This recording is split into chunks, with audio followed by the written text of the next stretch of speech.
দর্শক, একটু আগে আমরা কিন্তু কলসের পক্ষে একটি মিছিল দেখেছিলাম নড়াইলের মাঝপাড়াতে। এই মুহূর্তে কিন্তু আবারও আমরা আরেকটি মিছিল দেখতে পেলাম, সেটা কিন্তু ধানের শীষের পক্ষে, নড়াইলবাসীর মাঝপাড়াবাসীর পক্ষ থেকে। এই মুহূর্তে আবারও কিন্তু ধানের শীষের পক্ষে কিন্তু একটি মিছিল বের হয়েছে, আমরা সেটাই আপনাদেরকে দেখানোর চেষ্টা করতেছি। ইতিপূর্বে কিন্তু এর আগে একটি লাইভে আপনারা দেখতে পাবেন, সেখানে কিন্তু কলসের পক্ষে একটি মিছিল বের হয়েছিল। তার কিছু সময় পর পরে কিন্তু শুরু হলো, আমরা সেটাই কিন্তু দেখলাম। মনিরুল ইসলাম ছিল, তার পক্ষে কিন্তু একটু আগে মিছিলটি হয়েছিল, সেটার পরে কিন্তু একটি মিছিল ধানের শীষ যারা ভালোবাসে তারা কিন্তু ধানের শীষের যে মিছিলটি আমরা এই মুহূর্তে সরাসরি দেখতে পারতেছি। আমরা কিন্তু বিভিন্ন অঙ্গ সংগঠনের নেতাবৃন্দদেরকে দেখেছিলাম ধানের স্বতন্ত্র থেকে। এই মুহূর্তে আবারও কিন্তু আমরা দেখলাম ধানের শীষের পক্ষে যারা কাজ করতেছে তাদেরকে। আমরা সরাসরি আবারও লাইভে যুক্ত হয়ে গেলাম নড়াইলের মাঝপাড়া বাজার থেকে। আমরা এই মুহূর্তে আপনাদের দেখানোর চেষ্টা করব।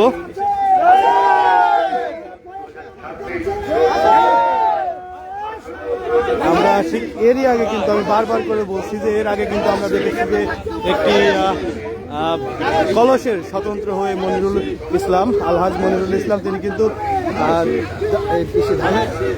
স্বতন্ত্র হয়ে লড়তেছিলেন কলস প্রতীকে। তার পরবর্তীতে তার মিছিলটি শেষ হওয়ার পূর্বে একটু আগে কিন্তু আমরা দেখেছি। আর এই মুহূর্তে দেখলাম যে ধানের শীষের পক্ষে কিন্তু আরেকটি মিছিল বের হয়েছে, এবং এই মিছিলটি কিন্তু আমরা দেখলাম মাছপাড়া বাজারের ভিতরে কিন্তু এখন একটু আস্তে আস্তে রাত বাড়ার সাথে সাথে কিন্তু জনসমুদ্রে তৈরি হয়ে গেছে। আমাদের যারা নেতাকর্মী আছে তারা কিন্তু এই মুহূর্তে আমরা দেখেছি, আমরা বিভিন্ন নেতাকর্মীদেরকে তারা কিন্তু আমরা এই মুহূর্তে দেখতেছি যে ইসের হয়ে ধানের শীষের হয়ে কিন্তু অ্যাডভোকেট মাহবুব মোর্শেদ জাফের, শাহরিয়ার রিজভী জজ সহ এবং উচ্চ পর্যায়ের নেতাবৃন্দদেরকে আমরা এখানে কিন্তু দেখেছি। এবং ধানের শীষের পক্ষে কিন্তু যে নির্বাচনী প্রচারণা সেটা কিন্তু চালাচ্ছেন। আমরা এই মুহূর্তে নড়াইলের মাঝপাড়া স্ট্যান্ডের একদম সরাসরি কাছেই কিন্তু যুক্ত হয়ে গেছি, এবং ধানের শীষের পক্ষে যারা কাজ করতে আমরা কিন্তু এটাও কিন্তু দেখলাম, দেখানো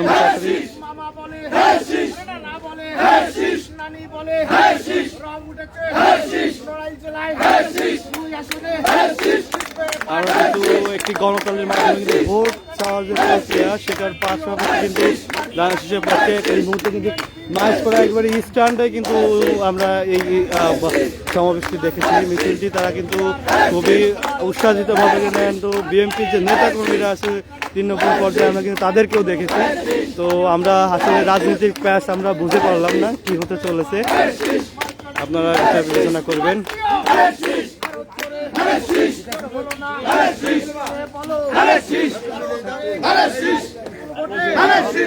এটা কিন্তু জনাব ফওয়াদুজ্জামান, তিনি কিন্তু এই মুহূর্তে নড়াইলের মাঝপাড়াতে তিনি কিন্তু সৌজন্য সাক্ষাৎ এবং ভোটারদের মাঝে কিন্তু তারা কিন্তু আলোড়ন সৃষ্টি করে ভোট চাচ্ছেন এবং বিভিন্নভাবে দোয়া প্রার্থনা করতেছে। আমরা সেটাই দেখতেছি। আমরা যেমনটি আপনাদেরকে জানিয়েছিলাম এর আগে কিন্তু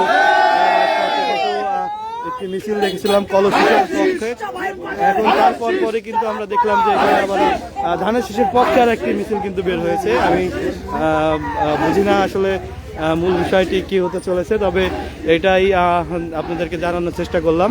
আমরা কিন্তু কলসের পক্ষে কিন্তু আমরা বিএনপির বিভিন্ন পর্যায়ে নেতাবৃন্দদেরকে কিন্তু আমরা দেখেছিলাম, তারা কিন্তু ভোট চেয়েছিলেন এবং মিছিল টেনেছিলেন। এবং এই মুহূর্তে কিন্তু তারই পরে কিন্তু ধানের শীষের পক্ষে যে মিছিলটি বা ধানের শীষের প্রতীকের যে মিছিল সেটা কিন্তু নড়াইলের থেকে ফওয়াদুজ্জামান এসেই কিন্তু তার সমর্থকগণ কিন্তু এই মুহূর্তে মাঝপাড়া স্ট্যান্ডে কিন্তু বিভিন্ন জায়গাতে ভোট চাওয়া এবং জনগণের সাথে সাক্ষাৎ নিচ্ছেন। এটাই কিন্তু আমরা আপনাদের দেখানোর চেষ্টা করলাম। আমরা কিন্তু এখানে বিএনপির বিভিন্ন পর্যায়ের নেতাবৃন্দদেরকে উপস্থিত করতে দেখতে পারতেছি। অ্যাডভোকেট মাহবুব মোর্শেদ জাফর, সাংগঠনিক সম্পাদক, এবং তার পাশাপাশি কিন্তু শাহরিয়ার রিজভী জজ, তিনিও কিন্তু এই মুহূর্তে উপস্থিত আছেন, এবং বিভিন্ন নেত্রী পর্যায়ের নেতা নেত্রী এখানে কিন্তু উপস্থিত আছে। ধানের শীষ এবং বিএনপির অঙ্গ সংগঠনের বিভিন্ন প্রকারের নেতাবৃন্দদেরকে আমরা এখানে এই মুহূর্তে দেখতেছি। একবারই মাঝপাড়া যে বাস স্ট্যান্ড চত্বরটি কিন্তু এই মুহূর্তে ধানের শীষ স্লোগানে কিন্তু একবারই পরিপূর্ণ হয়ে গেছে। এখানে কিন্তু লোকজন কিন্তু আমরা দেখেছি সন্ধ্যার পরে কিন্তু লোক তেমন বেশি ছিল না বাজারে। তো হুট করেই তারা মিছিলটি বের করার পরে যে ছিল তারপরে কিন্তু এই মিছিলটি আমরা দেখলাম। তো এটা কিন্তু রাজনৈতিক একটা খেলা, আমরা জানি না আসলে এটা এখানে কি হবে। তবে রাজনৈতিক যে শিষ্টাচার বহির্ভূত আছে তারই ধারাবাহিকতায় একজন একজনের পাশে থাকবে, একজন একজনকে ছেড়ে যাবে, এটাই স্বাভাবিক নিয়ম। তো আমি কামরুজ্জামান এত সময় আপনাদের সঙ্গে যুক্ত ছিলাম। আর এই মুহূর্তে আপনারা দেখতে পাচ্ছেন যে নেতাবৃন্দরা তারা কিন্তু মিছিল শেষ করে কিন্তু এখন চলে যাওয়ার উদ্দেশ্যে রওনা দিচ্ছেন। আমরা কিন্তু সেটাই দেখতেছি। এখানে কিন্তু বিভিন্ন যে নেতাকর্মীরা এবং অঙ্গ সংগঠনের বিভিন্ন নেতৃ পর্যায়ে যারা আছে তারা কিন্তু এই মুহূর্তে ধানের শীষের পক্ষে কিন্তু একটি মিছিল বের করে তারা এই মুহূর্তে কিন্তু স্থান ত্যাগ করার উদ্দেশ্যে রওনা দিবেন।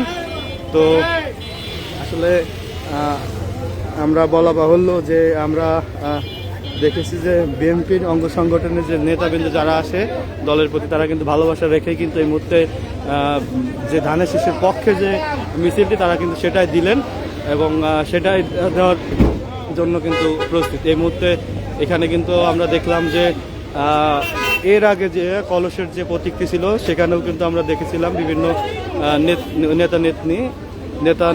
নেতা যারা এখানে বিএনপিতে ছিল তারাও কিন্তু উচ্চ পর্যায়ে কিছু নেতাকেও আমরা দেখেছিলাম। এখনও কিন্তু আমরা সেটাই দেখতে পেয়েছি। তবে এটা দলীয়ভাবে তারা আসবে এটাই স্বাভাবিক। আর রাজনৈতিক বিষয় এটা তো আসলে বোঝা বাহুল্য, যে কারণের জন্য আসলে ওইভাবে আমি অতটা বুঝি না। আপনারা যারা বোঝেন বা দেখতেছেন আপনারাই বিচার বিবেচনা করবেন। এটা কিন্তু একবারই ধানের শীষের যে মিছিল সেটাই দেখেছি এখানে। আমি অনেকেই চিনি না, অনেক উচ্চ পর্যায়ের নেতাবৃন্দ কিন্তু এখানে ছিল এবং কর্মী পর্যায় থেকে মাঠ পর্যায় থেকে শুরু করে বিভিন্ন পর্যায়ে নেতৃবৃন্দ তারা ছিল। এই মুহূর্তে কিন্তু ফরিদুজ্জামান তিনি কিন্তু এই মুহূর্তে চলে যাওয়ার উদ্দেশ্যে কিন্তু গাড়ি ছেড়ে দিয়েছেন প্রায় আমরা দেখলাম। এটাই কিন্তু দেখতেছি এখানে আমাদের যে যারা ছিলেন মাঠ পর্যায়ে কর্মী তারা কিন্তু এই মুহূর্তে তাদেরকে বিদায় এবং স্বাগতম জানিয়ে কিন্তু শেষ করে এবং বিএনপির যারা সমর্থক ছিল তারা কিন্তু এই মুহূর্তে মাঠ ত্যাগ করতেছে। স্ট্যান্ড চত্বরটি কিন্তু একদম লোকে পরিপূর্ণ হয়ে গেছে এবং এই পরিপূর্ণ হওয়ার পেছনে কারণটাও আসলে একটু আগের যে মিছিলটা সেটা হতে পারে বা তারা যে মিছিল দিয়ে বেড়াচ্ছে এটা হতে পারে। আমি সেভাবে জানি না, তবে আমি যতটুকু জানি আপনাদেরকে জানানোর চেষ্টা করলাম। তো এই পর্যন্তই, সবাই ভালো থাকবেন। আমার ফার্স্টে একটা ভিডিও ছিল সেটা আপনারা চাইলে দেখতে পারেন।